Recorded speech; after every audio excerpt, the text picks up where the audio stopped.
Good evening, dear friends, and welcome to our show. Here we are where spirit meets story, truth and mystery with your host, Dr. Douglas James Cottrell. We are journeying together through the deeper meanings behind today's world events, ancient wisdom, and the quiet whispers of the divine. We're going to reflect, remember, and reconnect. If this is your first time with us, welcome to the family. Make sure to follow us and ring that bell, check those checks, and click on that link to subscribe wherever you're watching and listening from wherever you are in the world. This show isn't just a broadcast. It's a broadcast with intention, with spirit, and with love. Now, here is Douglas. Welcome to the show tonight, my friends. It's a pleasure to be here. We're going to talk about an interesting topic tonight. Do you believe that Armageddon is here? We're talking about the catastrophe that's been prophesized for centuries. We're going to have a little bit of a look on what the Bible has to say, but we're getting ready to find out: are we living the prophecy of Armageddon here today?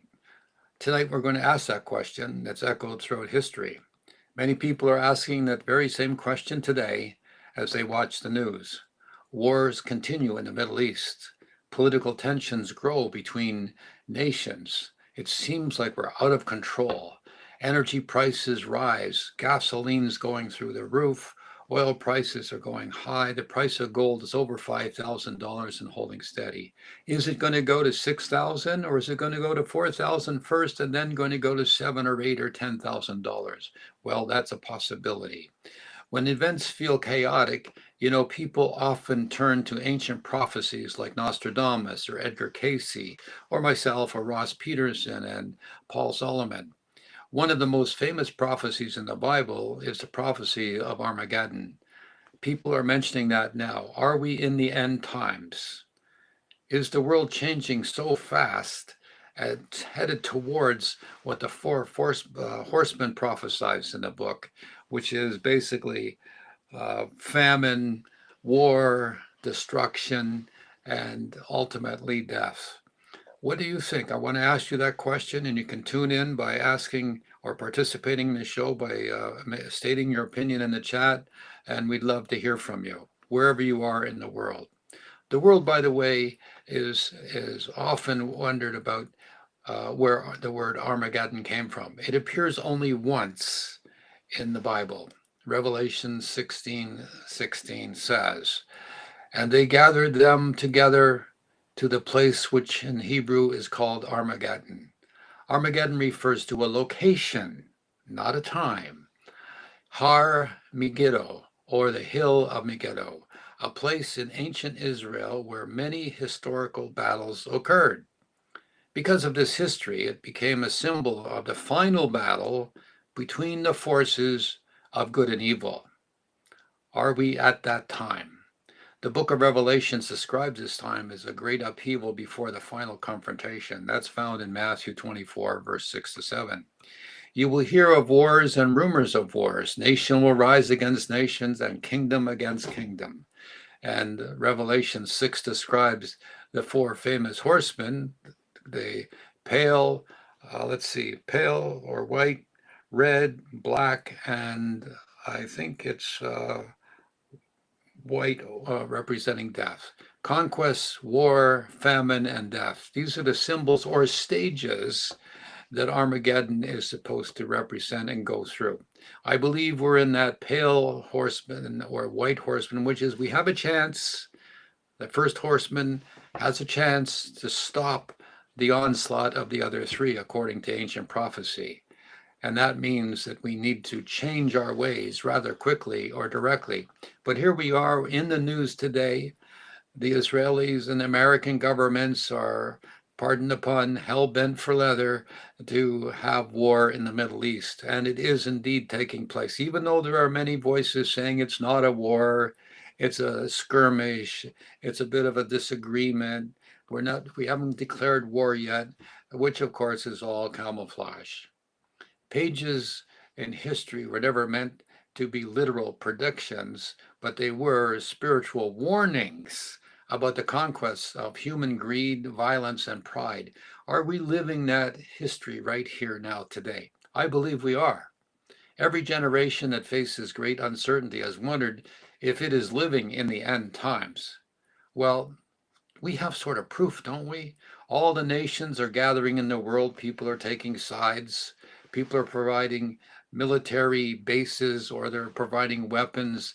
And indeed, it seems the conflict, the historical hatred and frustration between the Israeli people and the Arab people, or in particular, the Israeli government and the Iraq government.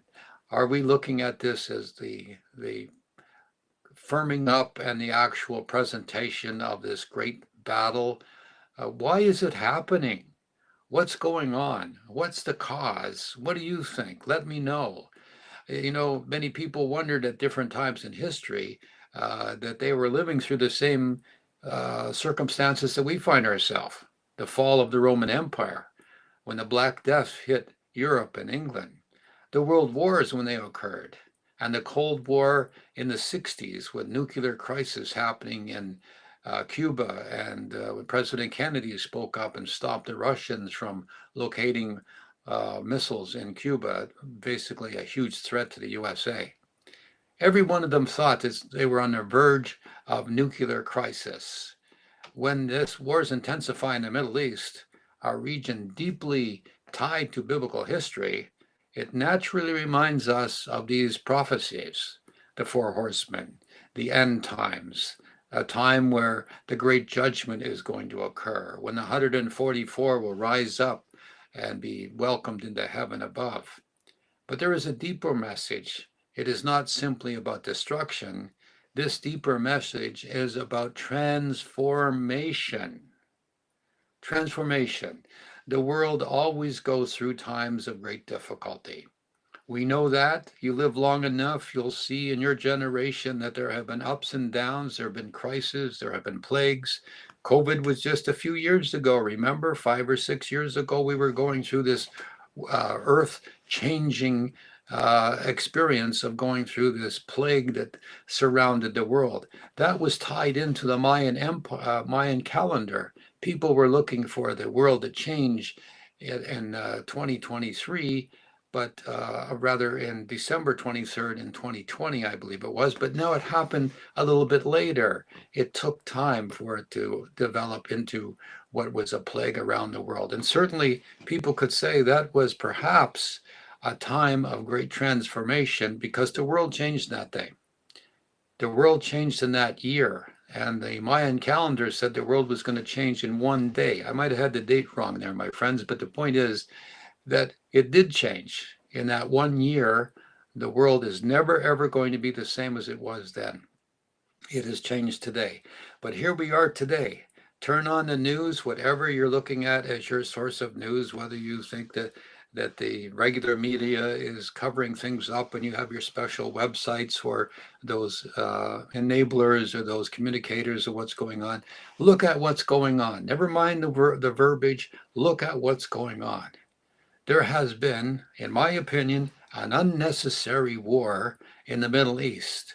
It was provoked and it was initiated by the combination of the governments who started basically siding with the Israelis.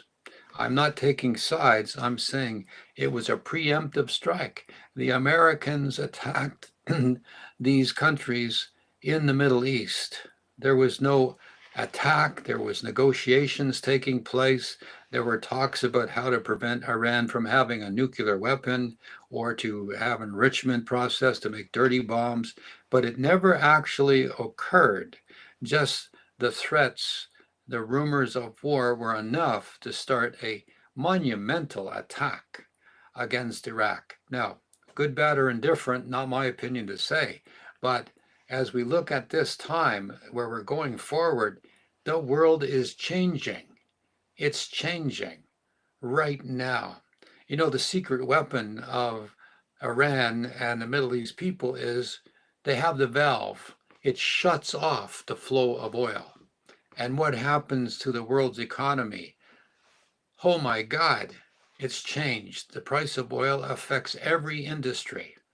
every industry, not just gasoline for your car, but all kinds of manufacturing.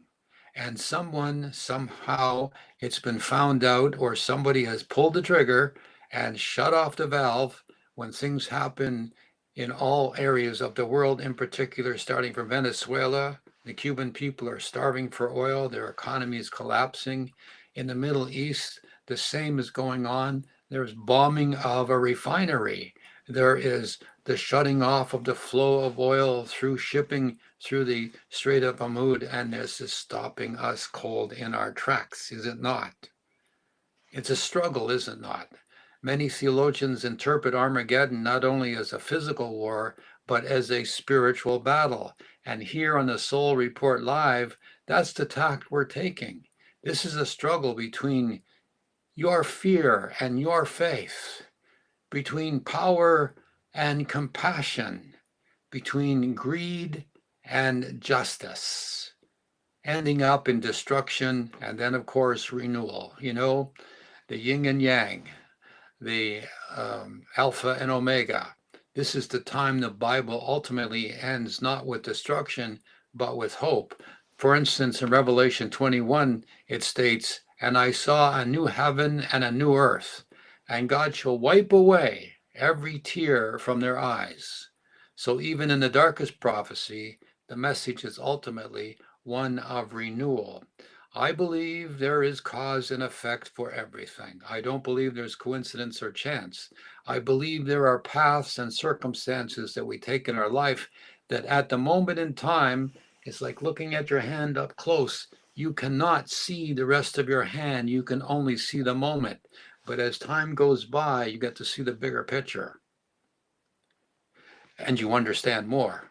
So what's going on now in the Middle East is ultimately for humanity's good.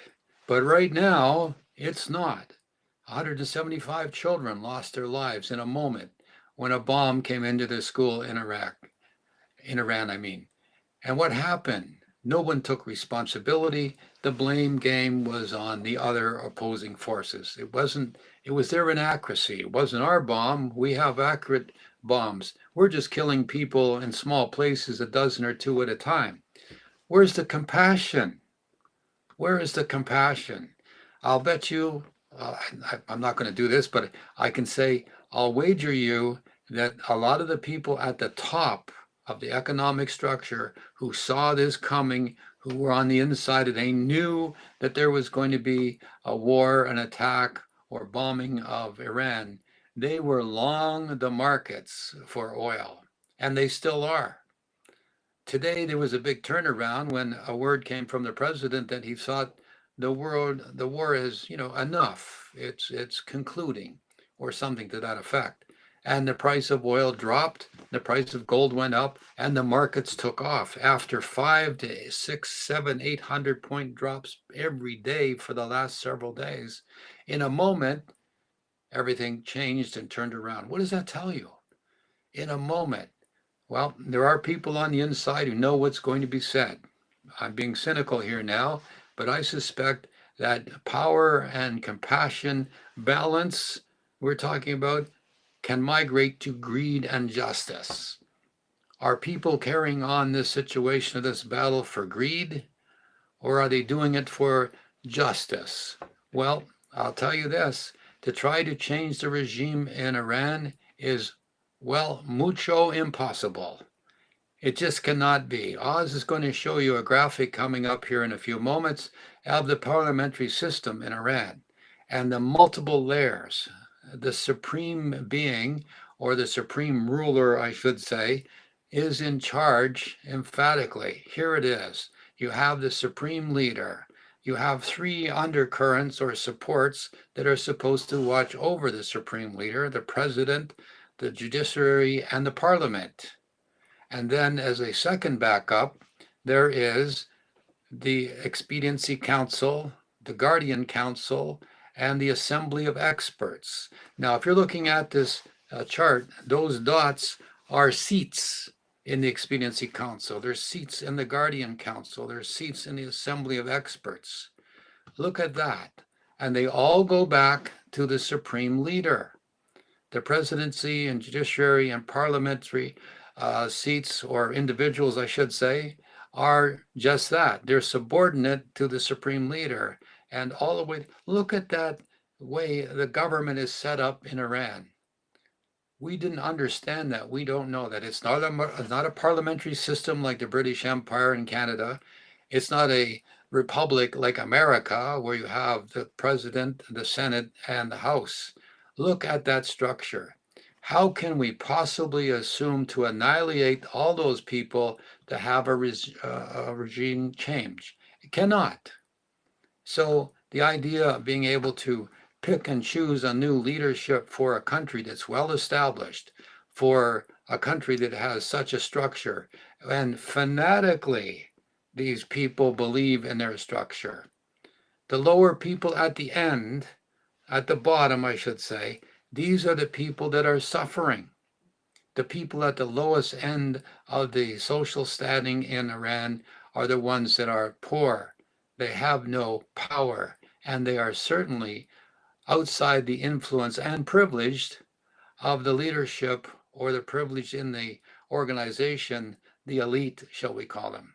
So, by the way, they also support America. They look for hope from America, that they can somehow be saved from this atrocity or from these extremes. The government in Iran, without a doubt, is brutal. They've killed off many, many people. Thousands has been reported in the paper recently, in the last few months, when there was a protest. Solution to stop protests in Iran: kill the protesters. And that's evident with the reports that have been seen in the news. Are we consuming the good people? Is there indifference? What do you think, my friends? Let me know your comments. What do you think? You agree with me, you disagree with me, or do you have some ideas of your own about this possibility that we're entering this time, this end times, where compassion is going out the window, where might makes right?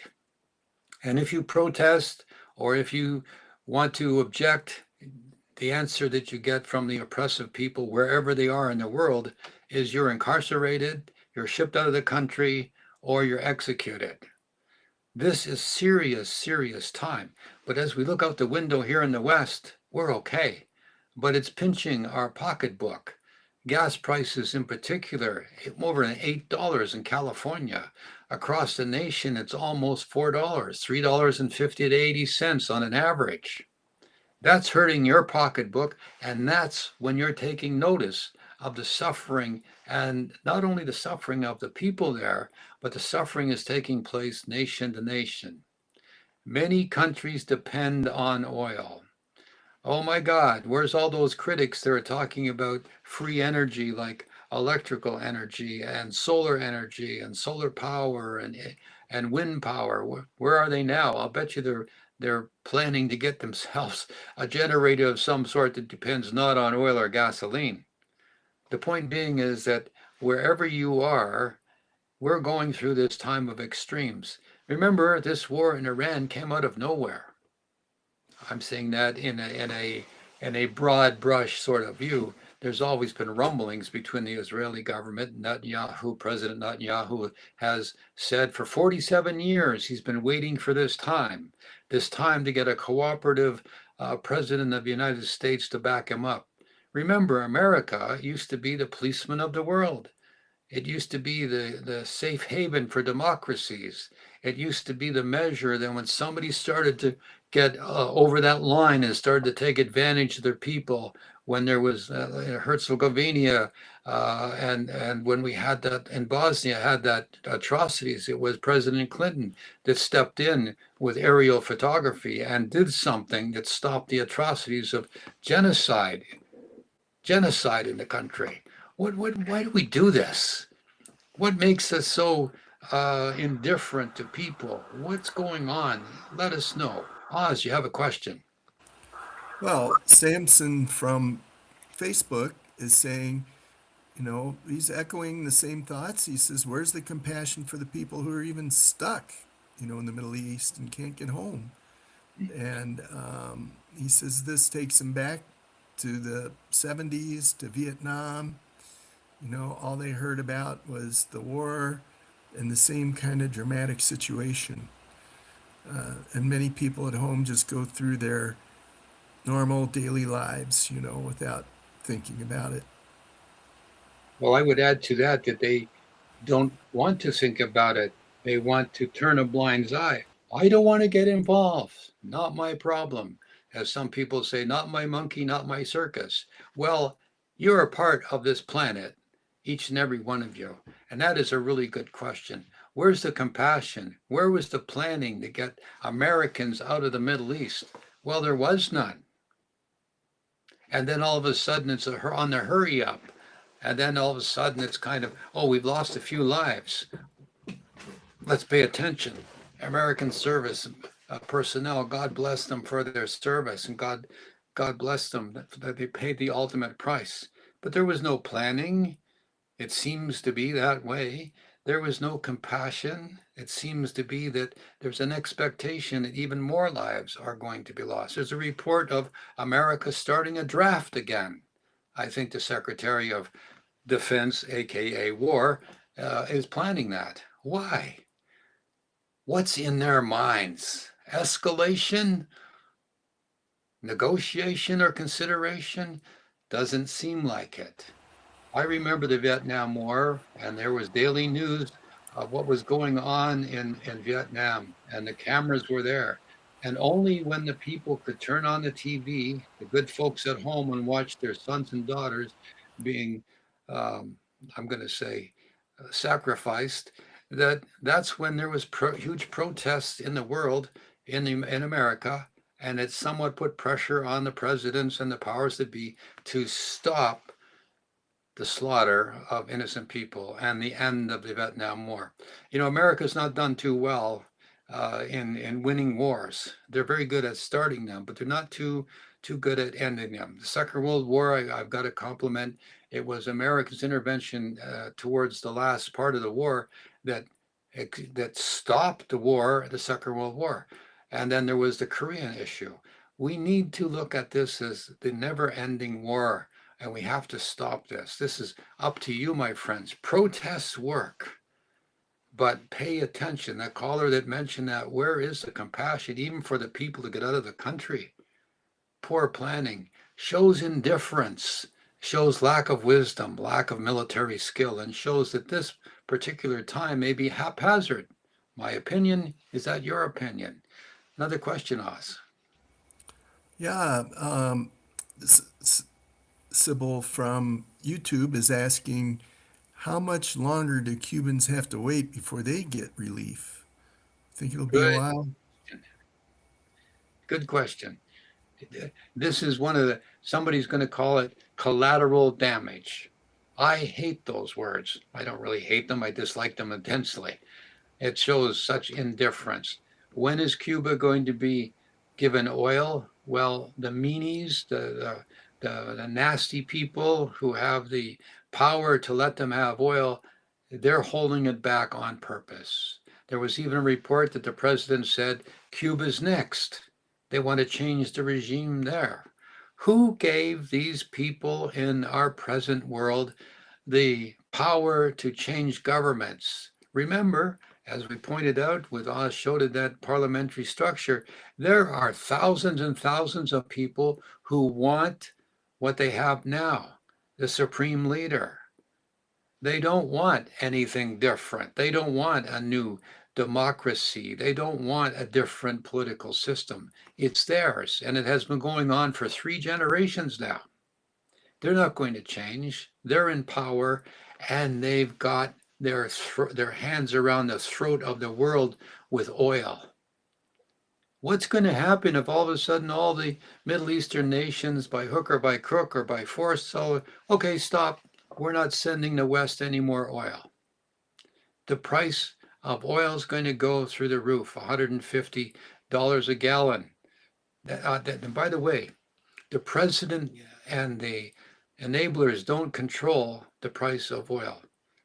Did you notice that the price of oil went up on the commodities market?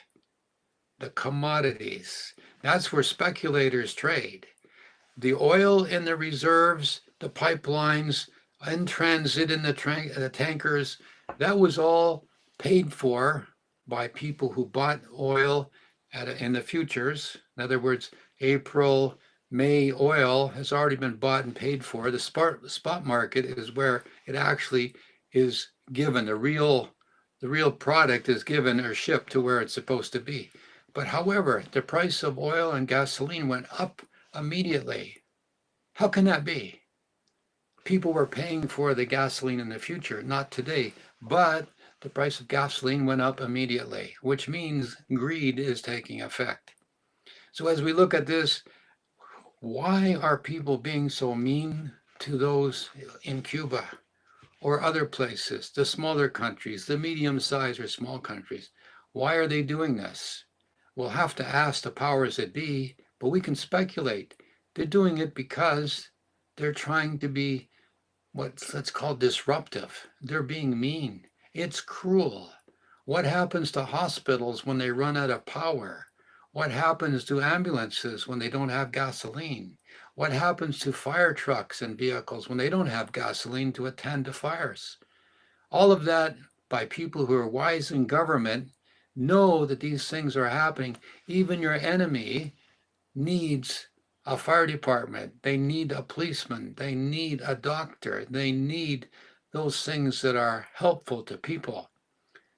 But without thinking, or let's say willfully being ignorant, there's a phrase for you, willfully being ignorant, they just don't care.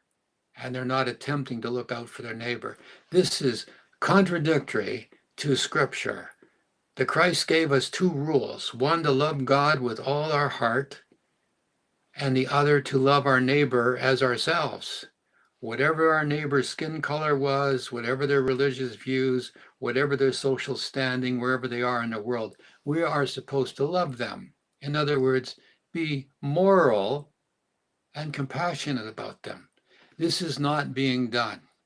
What do you think, my friends? You got another question? Send it in here. I want to talk a little bit about gold as a sort of value during uncertain times and why discussions about rising gold prices frequently accompany geopolitical tensions. Oil markets also react quickly to instability in major producing regions, but economic cycles have always moved up and down throughout history.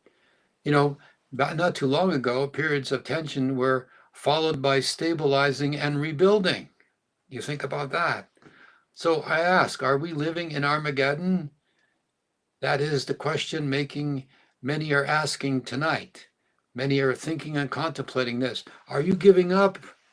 Do you just throw your hands up in the air and say, not my circus, not my monkey? I'm not involved? Well, if you live on this planet, you are.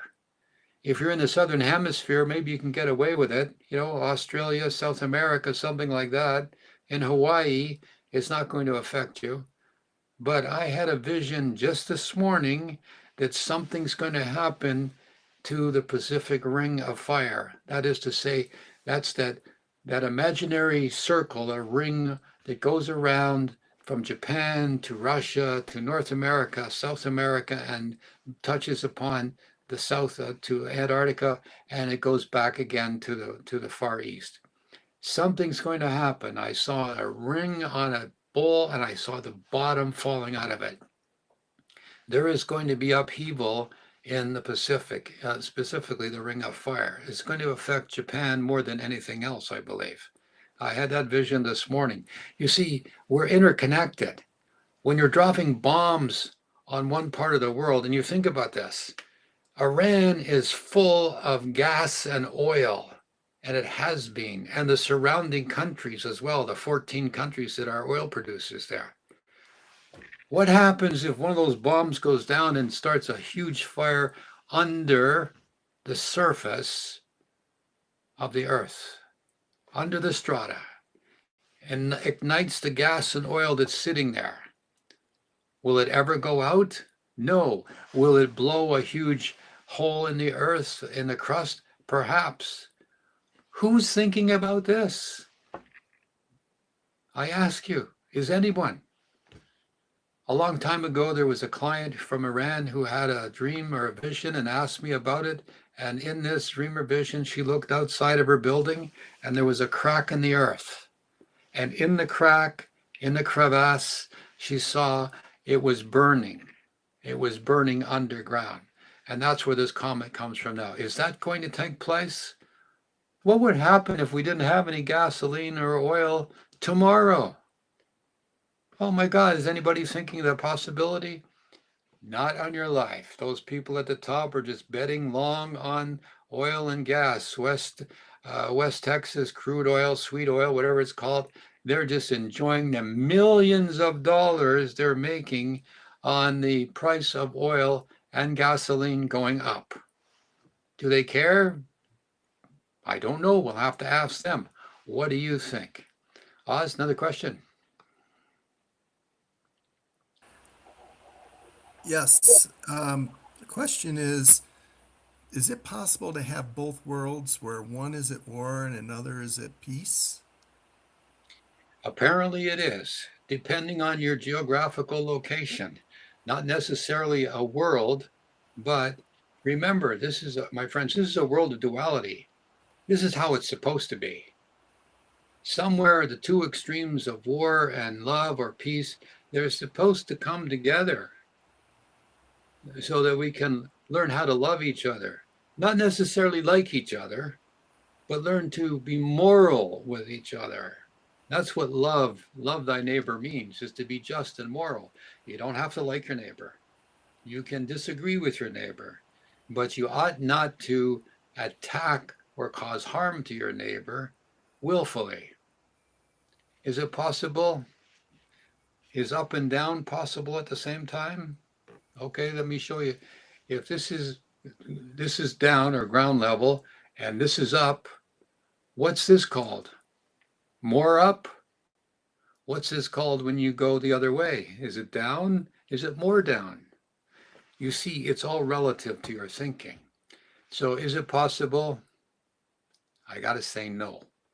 Is two extremes coming together like, fire and water. They exist in the same world in their respective domains. As long as they don't cross over and attempt to annihilate one another, they can coexist. And that's how it's supposed to be. Air, earth, water, fire, they're supposed to exist. Coexist, I mean to say. So the answer to the question is it possible that we can have war on one side and peace on the other? It's possible. People can fight and disagree. They don't have to kill each other, and people can love and be harmonious and brotherly and sisterly love for one another. But it won't actually be until the end of time when the two sides come together and they say, the devil talking to Christ, shaking hands and saying, we got them here. We finally got them to arrive in the future at some moment in time when they can get along with each other, realizing that we're all weak. We have extremes. We have tendencies to want to be destructive, but somehow we put a cap on them. We choose not to be bad today. We choose to get along today. When we arrive at that point, we'll understand that coexistence with all things in nature is what we're supposed to be. We choose how to act and react. We don't react in a knee-jerk reaction. When you see animals fighting, one bites the other one bites back. In life, when somebody bites you, you're not supposed to bite them back. You're supposed to stand back and realize you don't want to be involved in that. But what's the problem? How can we resolve this issue? Oh, you want a bone? Here, have mine. In the good book, it talks about that when the Christ was walking and his disciples were in a caravan. Somebody came and claimed that their cloak was stolen. Christ said, here, take mine. He took it off his back and he gave it to the person. No more conflict, no more war. The person was adamant that somebody in Christ's group had stolen their garment. So they traveled on. The caravan continued on. Sometime a little bit later, somebody came running up and gave Christ back his cloak. And they said, oh, it was misplaced. The other person found theirs, so we come to give yours back. And Christ took it and said, okay, thank you. And all the other disciples were going like, wow, how dare you accuse us and this and that and the other thing. And it was like, who cares? I gave them my cloak. They were cold. No battle. This is how you keep your peace of mind. This is how, when you come into confrontations, how you're supposed to act. Oh, you're hungry? Here, have my dinner. Here, you're cold? Have my coat. Because when you do that, it's not being weak. It's understanding that God will provide another one for you. Giving away causes prosperity to flow back to you. One of the teachings of Christ. Another question, Oz. Yep. One is on the stock market. What are your thoughts on the stock market? Will it crash? It did, because here's the stock market. It's made of two things: fear and greed. Fear and greed. Everybody that goes into the stock market expects to gain. A lot of people lose because, oh, it went up, it went down. Their stock price went up and down. Oh, it went down, so they sold out. Then it went back up. Oh my God, they're mad at themselves and they bought back in, and then it came back down again. Oh, and they sold out again. So fear moving the market with fear alone. The professionals don't do that. They're disciplined. They know it's the up and down. They're professional. That's their environment. And they go in there as a business. They go there to gain. But make no mistake, every industry has an emotion attached to it. Insurance people, what do? They're selling you fear, aren't they? They're in the fear business. You're going to die. You better buy some life insurance, not for your good, but for the benefit of somebody else, your spouse or your family. But you're going to die, so you better have some life insurance. The same for medical insurance. You're going to get sick one day, and you better pay us now insurance, because we're going to help you out when you get sick in the future. Whether you do or not, it's a different question. The same as automobile insurance. You're going to get into an accident. You better have insurance. And of course, humans being humans, we do.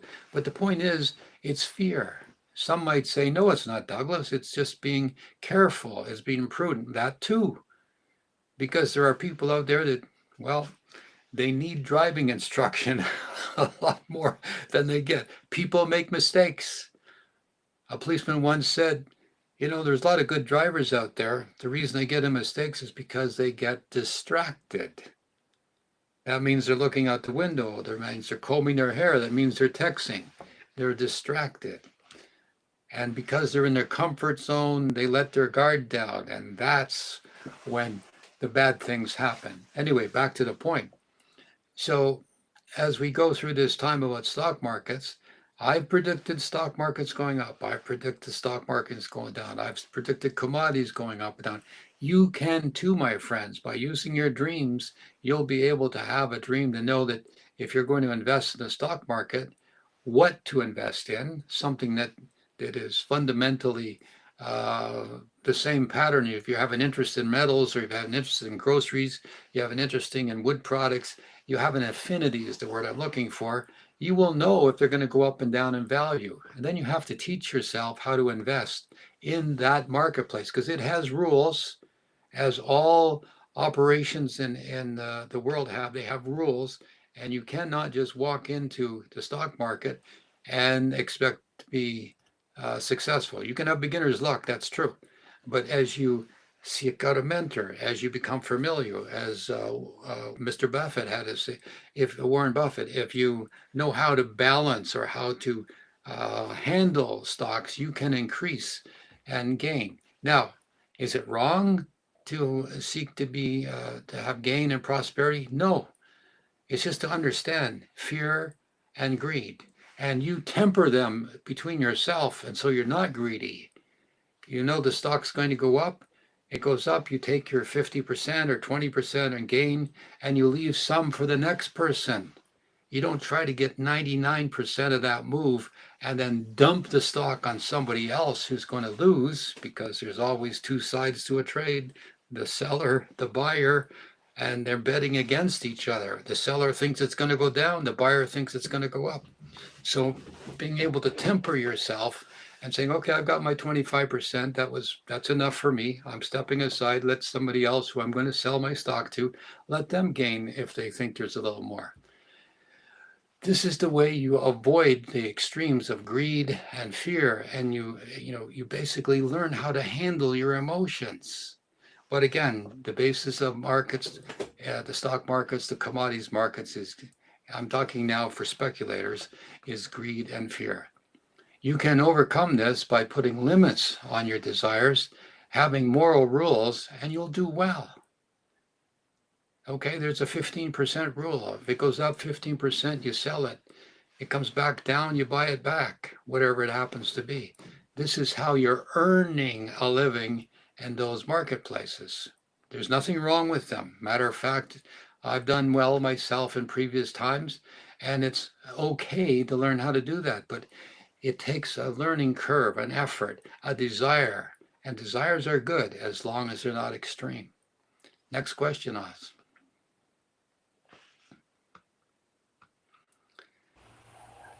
Yeah. Should we take a break and do a little ad? We can do that too. We'll get back to, are we living in Armageddon? What kind of world are we creating right after this break?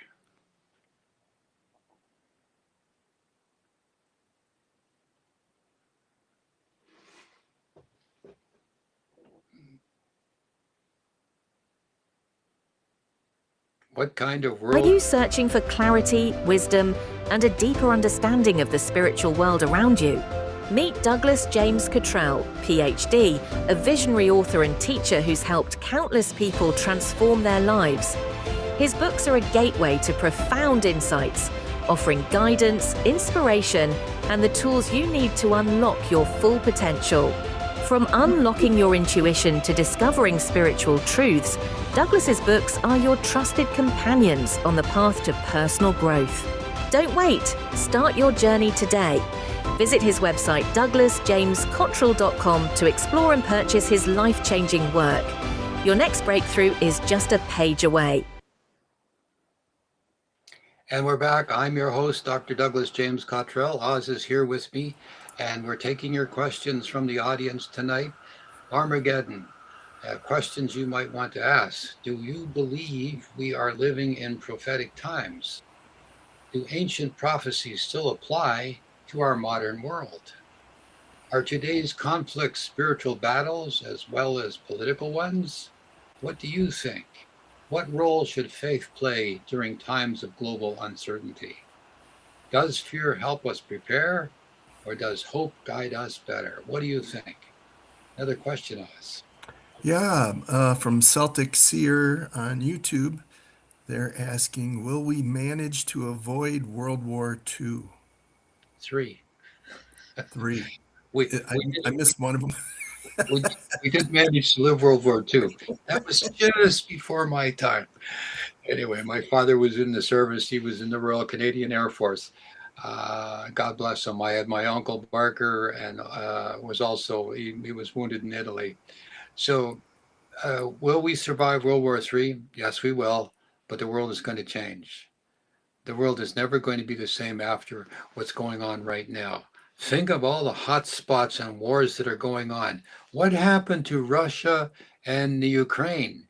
Well, that's still going on, but the war in Russia and Ukraine changed the way warfare has been acted. Drones are now the weapon of choice.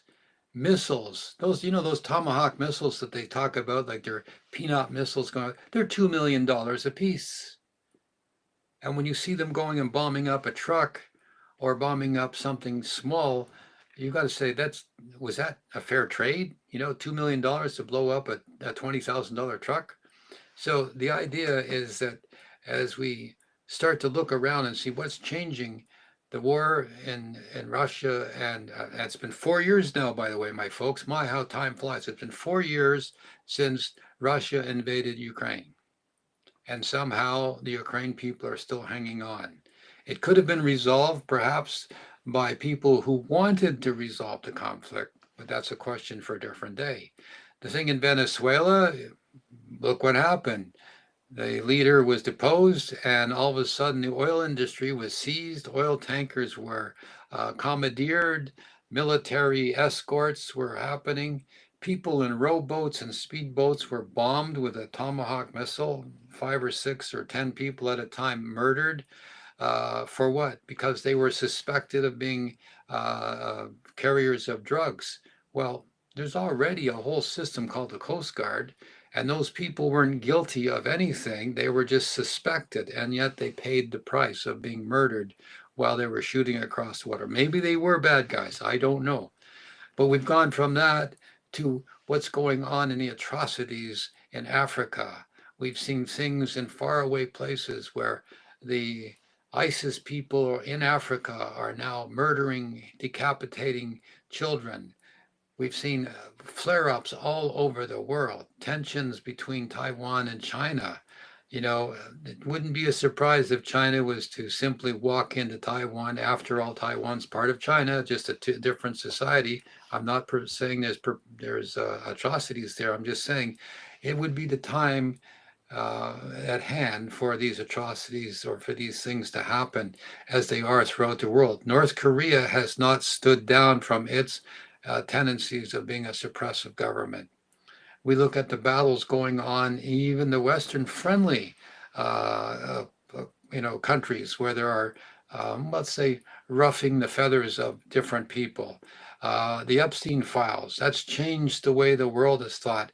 I've been constantly amazed to see how far-reaching Epstein was able to influence people from all walks of life, higher up life, I might say, from Bill Gates to Prince Charles King Charles and his brother Andrew. Think about that. And I'm not saying King Charles was involved. I'm just saying the royal family has suffered at that.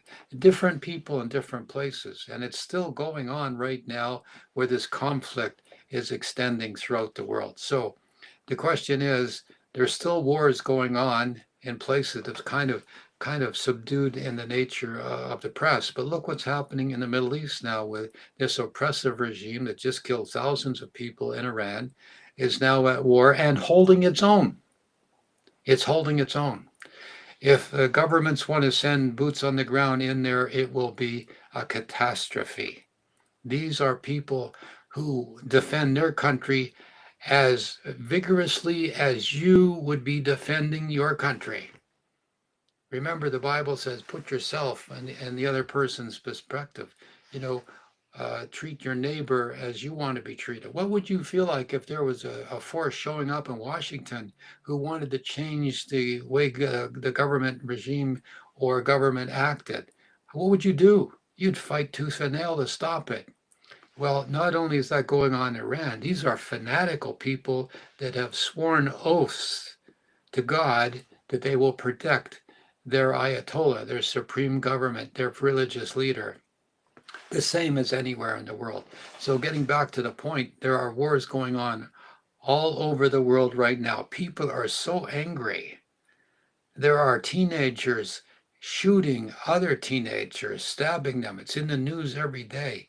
There was something in New York where there were 2 young men, 18 and 19 years of old. They said they were influenced by ISIS. What does an 18 or 19-year-old person know about the world? And they said they were influenced. They made homemade bombs and they were throwing them at people in New York City. And they didn't take any rights. They said they were influenced by ISIS, and they were hoping that they would kill more people. There were only 3 people killed in the Boston bombing, and they were hoping to kill more. Fortunately, God intervened, and those foolish young men who for the rest of their life are going to be incarcerated, they've thrown their life away as quickly as they throw those bombs those inept bombs into a crowd, they've thrown their life away. For what? They don't know. For idealism, they went against their country. They're traitors. They're foolish. They're misguided. And God knows the forces of negativity or darkness or in the spirit world have somehow got these people these two men in particular to throw their life away. This is in the news recently in the last couple of days, my friend, in America. If you're not up on that, I know we're listening to talking to a worldwide audience here, but they threw their life away. I feel sorry for them because they are so foolish. They threw their life away for something that they were, the idealism, something they were listening to, an enemy of the state. I don't understand it, but people throughout history do it. They turned against their own country. They believe, the greener pastures, the grass is always greener on the other side, and they throw their life away. That's a shame. That is a shame. So what is meant when we awaken responsibility? Well, Armageddon is, in the deepest sense, it's a warning about what happens when humanity loses its moral compass. That's what is going on right now. We've lost our moral compass. But the same scriptures that warn us about conflict also promise renewal. They remind us that compassion, wisdom, and courage still shape the future. Out of all the conflicts, communist Russia, when I was growing up, oh my God, the communist this, the communist that. What happened to communism? Well, after 40 years, it collapsed. It imploded. The USSR is no more. Now there's Russia. What happened?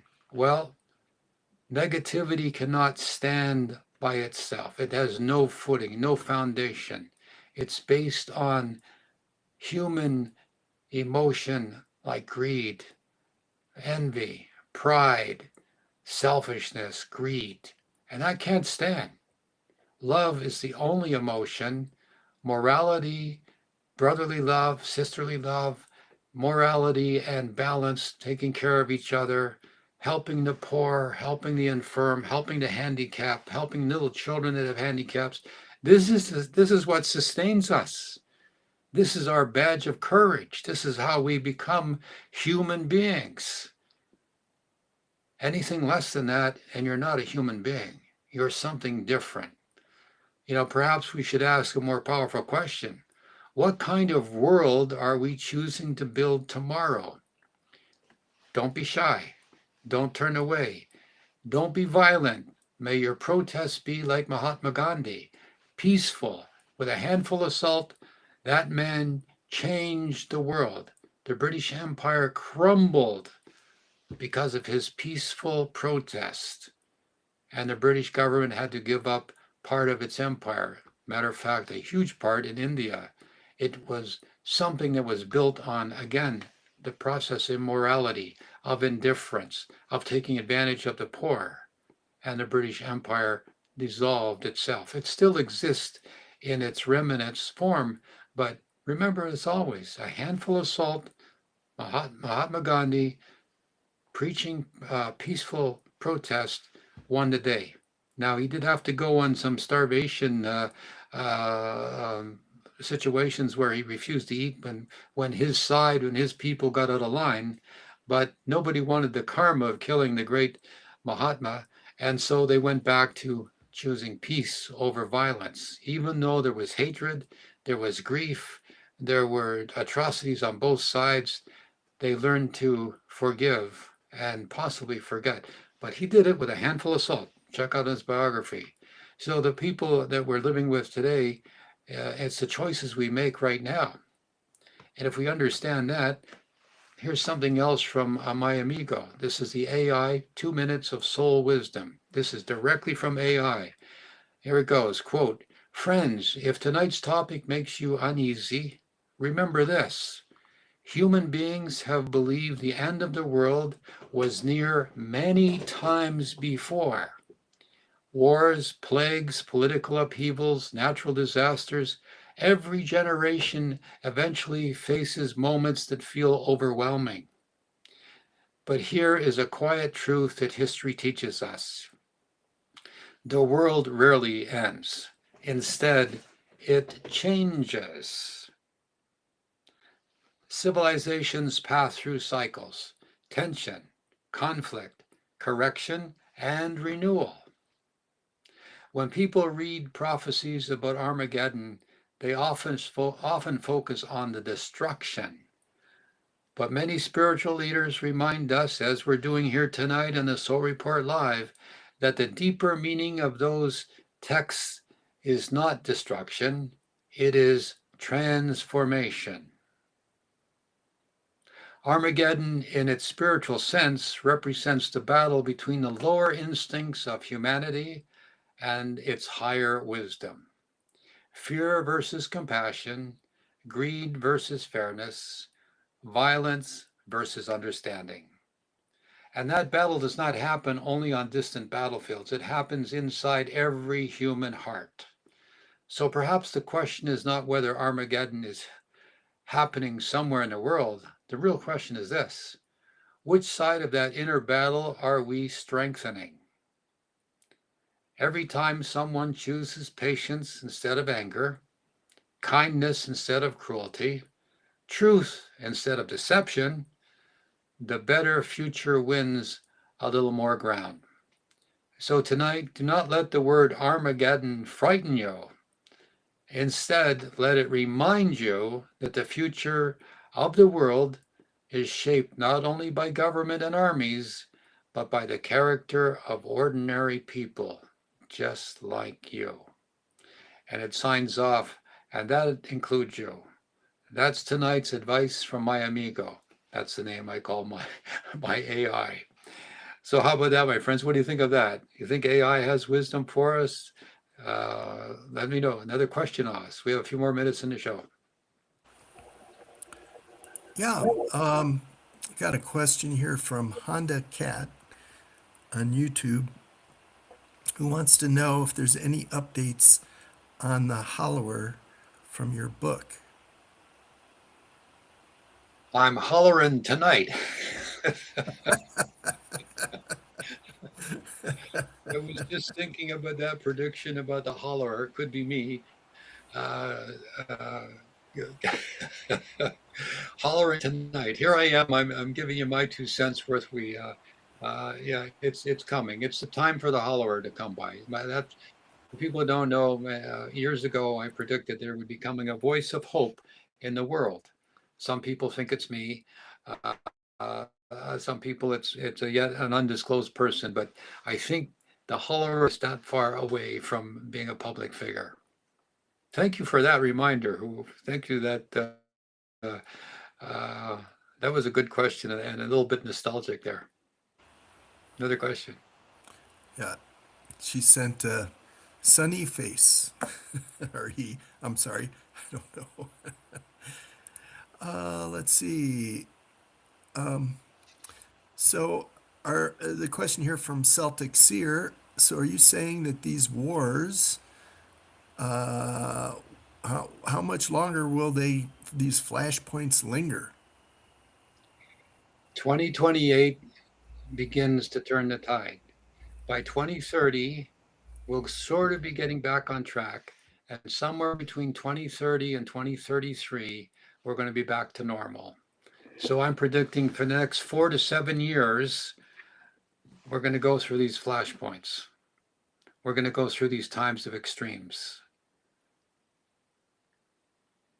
I hope that answers the question. I could be right, it could be wrong, but here's the real thing, my friends. People aren't paying attention to the planet. We have severe weather. I predicted on our Sunday service a few months ago that there was going to become something terrible that was going to happen on the East Coast. It turned out to be that weather bomb, and it affected. I saw ladies, all the mothers going to out some rickety sort of land out to an island, and they saw up in the Northeast something bad was coming, and they ran back. That rickety path, when I looked at a map, looked like Long Island, and Long Island got plastered along with the whole area. So the weather and the extremes, droughts. Think about it. We've had fires in California that are uncontrollable. We've had huge ice storms, colder here than any time else. We've had these weather bombs that are happening. So we're aware of the weather, but in the moment. Now that the warm, sunny weather's here, we're forgetting about that cold spell, the cold times. But earthquake activity and volcanic activity are speeding up. Pay attention to these extremes. The earth is offended. The earth is rebelling in its way. Storms, oceans rising in temperature because of the underwater heating up taking place from the center of the earth. I predicted years ago that the earth's core was spinning at a different speed than the crust, and that friction was causing the oceans to heat up. I made that public on CFRB in Toronto. Here we are, the oceans are heating up. I had a dream vision not too long ago where whales and sharks were coming right up onto the shoreline. Deep sea creatures are coming up to the shoreline. Why? What's going on in the water? Okay, Mount Etna and Mount Vesuvius are supposed to erupt at the same time. Well, both of those have been rumbling. Mount Etna has had a few eruptions, but when they both go off at the same time, that's the key that starts the countdown for the other earth changes or volcanic activity. But if you want to pay attention, look and see if you can get a map or reporting device, and you'll see that volcanic activity, earthquake activity, storm activity that are in extremes are taking place on the planet now. Droughts, heat waves. It was a few years ago, not too long ago, the natives in Norway, the native people, we would call them the Inuit, or the people who live in the with dog sleds and way up north. They reported the stars were going south. Stars going south? Well, actually, the planet is rotating back, and the stars look like they're going south. Our planet is wobbling on its axis. Are we paying attention? The oceans are heating up, which is causing the jet stream to move in different directions. Bad weather used to come from Alaska down underneath Hudson's Bay and out to the east coast of Canada, Maine, and Newfoundland. Now the storms are coming from Texas up towards Maine, a completely different vector. This is what's going on. I'm going to put this out today because a dear friend Patty had this vision or dream just last weekend that the price of potatoes are going to go through the roof. They're going to be very expensive. On other shows, I predicted the price of coffee going up and other commodities, but this specifically, we're going to give a shout out to Patty because she was brave enough to mention this at our service, which, if you want to know more about, is Many Mansions International Ministries, or mmsc.church, and we have a service on the YouTube every week at 1 o'clock Eastern. You're welcome to join, my friends. But anyway, Patty made this. She had this vision. She's part of our group, and she saw that the price of potatoes were going to go up. It's March the 9th. It's 8 p.m. my time. Let's see what happens about this, how long it takes for the price of potatoes to go up. Another lady, I'm going to call her Carla, in New Mexico, 4 years ago, had the same dream that the price of potatoes were going to go up and that potatoes were going to be scarce to get. The common potato being hard to get. She also, in that same vision, saw potatoes being grown in bags. Not paper bags, I guess it's possible, but in material bags. And if you check it out, I'm not making any money. I never invented this, but if you look online, you'll find that there are people who make bags made out of different material that you can put a potato plant in there, grow potatoes, and then there's a little door on the side. You open it up, you reach in, you grab a potato, and you close the door so the plant keeps producing potatoes. Who'd have thought? I was gobsmacked when I first came across that. So, word to the wise. Tonight's prediction, stock up on stuff. stock up on potatoes in particular, if you like potatoes. Now, I know there are people who are vegan and vegetarian and people who are carnivores and they like to eat meat. People with the Mediterranean diet, which is one I prefer. I don't, whatever your tastes are, but it's time to stock up because something's going to happen to the potato crop this year. Okay, so people, we're just getting near the end of the show here. So I have a timeline. I wanted to mention this. Times people thought Armageddon was happening throughout history. They believed that they were living in the final days in 70 AD with the fall of Jerusalem. When the Romans destroyed the temple in Jerusalem, many early Christians believed the end of the world had begun. And for them, I guess it would have looked like it was. Their life changed permanently for hundreds, if not thousands of years. Year 1000, across parts of Europe, people feared the new millennium would bring the apocalypse. I think in the year 2000, there was much to do about, oh my God, the world was going to fall apart. It was going to stop dead in its tracks because all the computers only went up to the year of 1999. Well, somehow the year 2000 happened and the airplanes didn't fall out of the sky and the millennium, we adjusted. In the year 1347, the Black Death, I referred to earlier in the show, the plague killed millions of people across Europe. Many believed it was the biblical end of days. And I'm certain with the Black Death, just like we suffered through COVID, the fear was great. In 1666, the Great Fire of London, because the number 666 or 666 appears in Revelation, people thought the fire signaled the apocalypse. That was in the year 1666 or 1666. World War I in 1914, the scale of global war convinced many that Revelation prophecies were unfolding.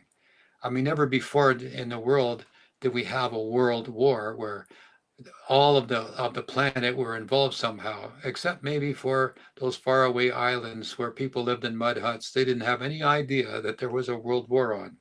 In World War II, 1939 to 1945, Hitler himself has been credited, was sometimes described as the Antichrist in sermons of the time. Well, we've heard that of late, of certain individuals are here in the world now being somewhat also 666 and the Antichrist. Cold War 1950 to 1960s, my era when I grew up. Nuclear weapons made people fear humanity could destroy itself overnight. Check up the missile crisis when President Kennedy prevented the President Khrushchev and the Russia from sending missiles into Cuba. Always been a tender spot for America, having bombs 90 miles away from the coast of America. In the year 2000, as I mentioned before, many predicted Y2K fears, technological collapse and global chaos. Didn't happen, but everybody was afraid of it.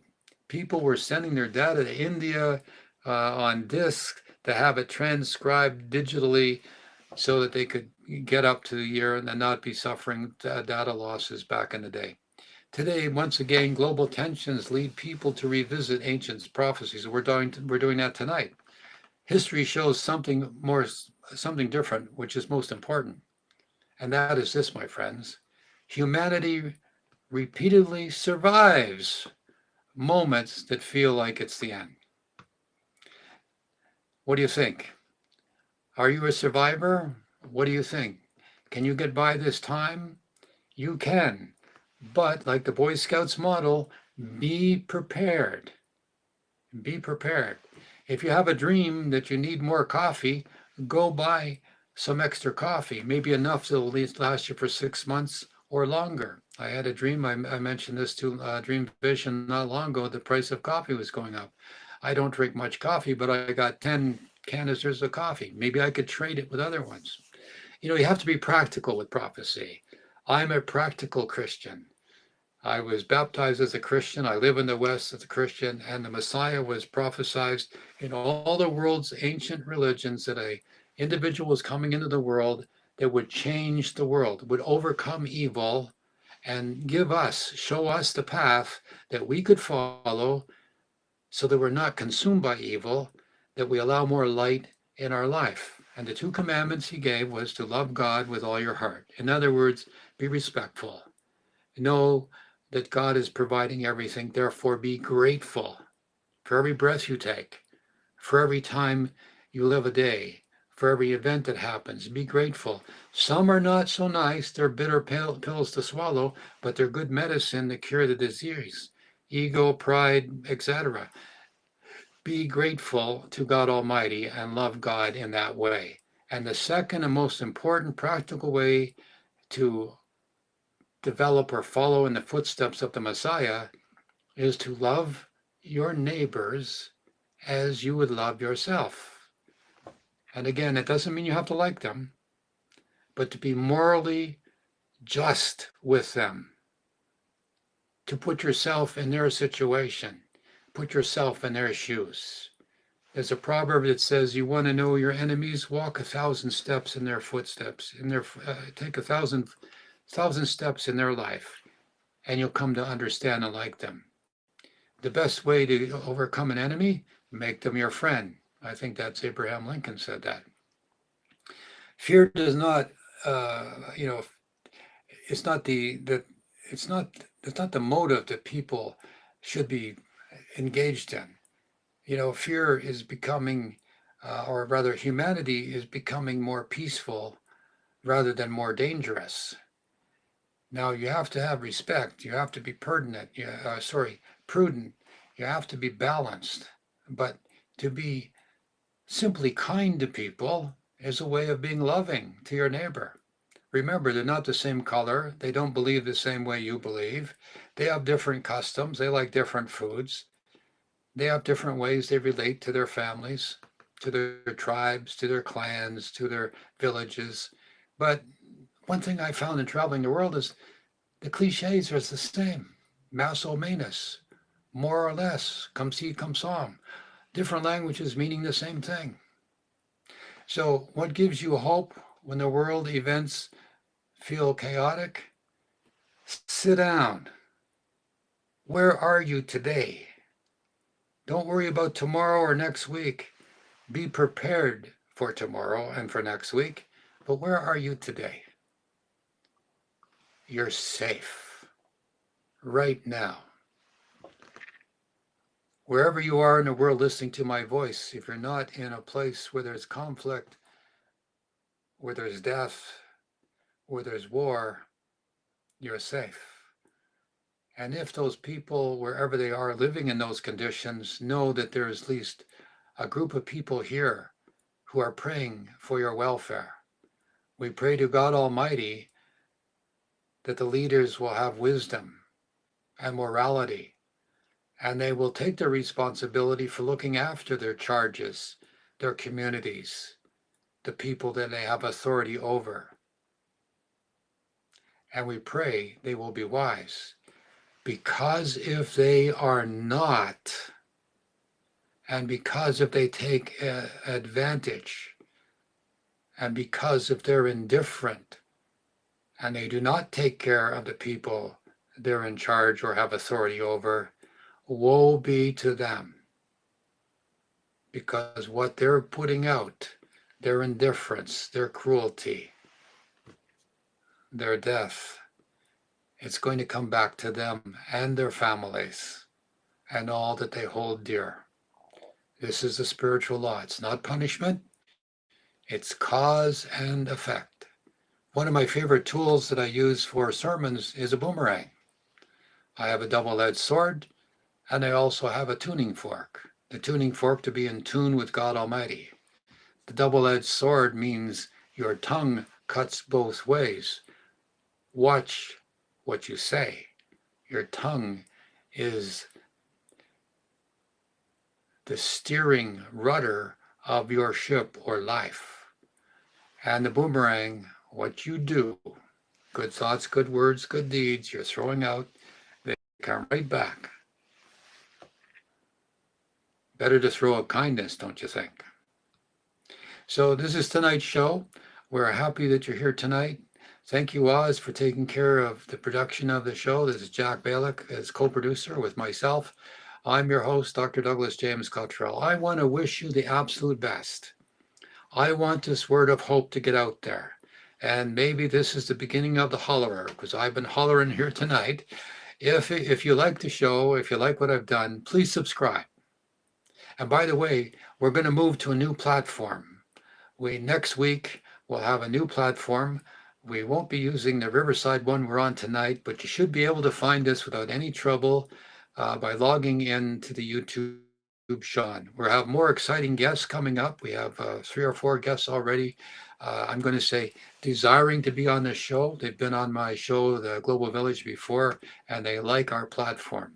I trust you do too. Do everything you can to share this video with people that you know, people who want some answers. I'm here, I'm guided from above, and I'm here to give you what I think is the truth. And maybe, just maybe, I can point you in the right direction a little bit, and you can find some inner peace. I want you to develop your spiritual abilities and gifts so that you too will be able to contact the higher dimensions and to find your inner way. So I'm going to say goodnight. We'll look for you right here at the same time, a different platform. So if you want to email us, if you want any information, it's thesoulreportlive@gmail.com, and we'll be more than pleased to put you on our mailing list or to get in contact with you to show you where we're going to be next week. But look for us on YouTube. You should be able to find us. So I'll say goodnight on behalf of Oz, who's working behind the curtain tonight, and to all those out there in the world, have a peaceful and more prosperous day. May God provide all aspects of life.